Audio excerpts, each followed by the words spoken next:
Stick with me. I have an important message for you today that I'm confident every single person listening to this can benefit from. Today we're talking relationships. My wife and I have been married 7/7/01, July 7, 2001. I love her to death. But let me tell you something. It's a roller coaster ride. Anybody that tells you it's not, is lying to you. But on our worst day, we've got to the point where I'll tell you, on our worst day, it is 50 times better than anything on the other side of the fence. On our worst day. Take what I just said there for a second. Think about that. I mean that 100%.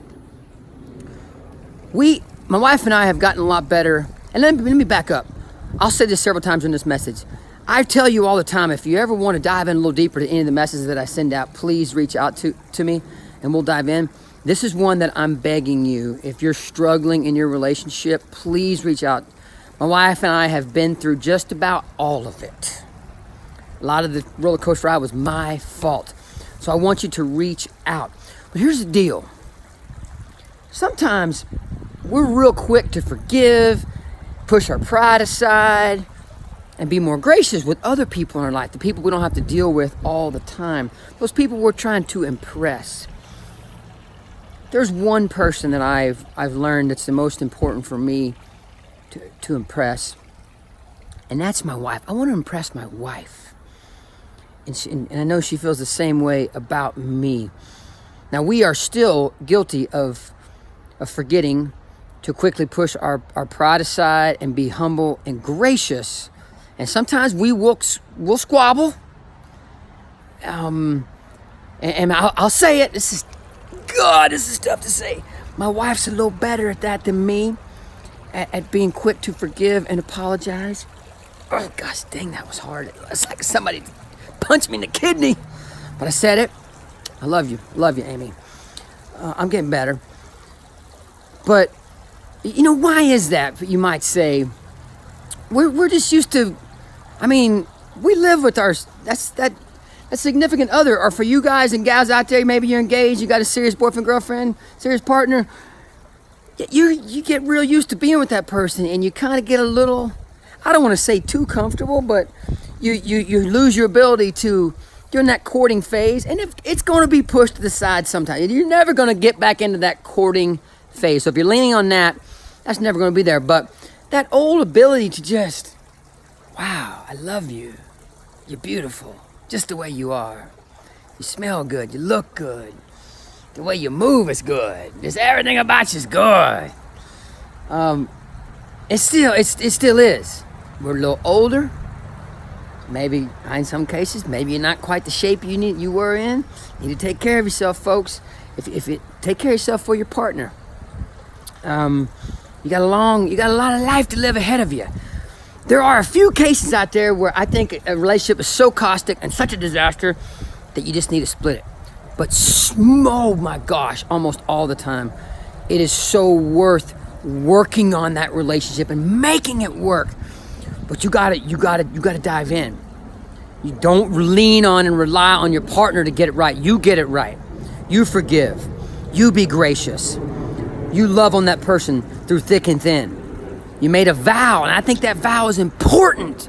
I'm a Christian, but even if you're not, you still sit there side by side, and for all you married folks, you made a vow. Come on, that's got to be worth something. And in day-to-day life, that means having forgiveness and allowing grace and time to work through situations with that beautiful person in your life. I want you to reach out if you're struggling, because this is crazy important to me. I hate when relationships go bad. I sometimes I feel like I need to talk to the guys a little more than the girls. Guys, you gotta rise up. And we gotta make this happen. Let's fight for our relationships. Let's keep them. They're precious and they're beautiful. And in most cases, there's no business with that relationship breaking up. And come on, man. This is important stuff. So I love y'all, man. I love y'all very much, and I want to see your relationships work. I want to, maybe we toast a beer 5 years from now. He's like, hey, Coach Yancey, you gave us some great workouts, but you helped make our relationship better. That'll mean more to me than you winning any race, getting on any podium, running a clean race, whatever. The mental conditioning is 51%. You guys are starting to learn. It's as important, if not more important to me than the physical condition. So I love y'all. I have much love for your relationship that you're in right now. I'll do anything I can to help you out. Let me show you around the yard a little bit here. The surfboard, if you watch our story, we were out in the pool, surfing across the pool the other day. Take off running and getting wild and crazy. Hey, workout 664, you wanna know where it was programmed? Right here on my tuba 12. Had a little back muscle spasms. I got in here, it's 98 degrees. I turned the hot tub up to 102, sitting there under the little sunshade here, the umbrella. That's where I programmed 644. My wife and I love entertaining. We have people over all the time. We're playing a little cornhole over there. You see the cornhole boards. Let me show you another area that I like to program. This is the outdoor couch. A lot of programming goes on right there. Got a beautiful elm tree here. So from about 6 a.m. to 10 a.m., I don't care, in the heat of the summer, it's nice and cool because I got the shade. That's one of my favorite programming spots. I just kind of bounce around. I'll sit on the couch here, the picnic table sometimes, the chairs over there. You always got to have some fitness equipment. We got the Spartan Power Systems dead ball. We got Rams everywhere.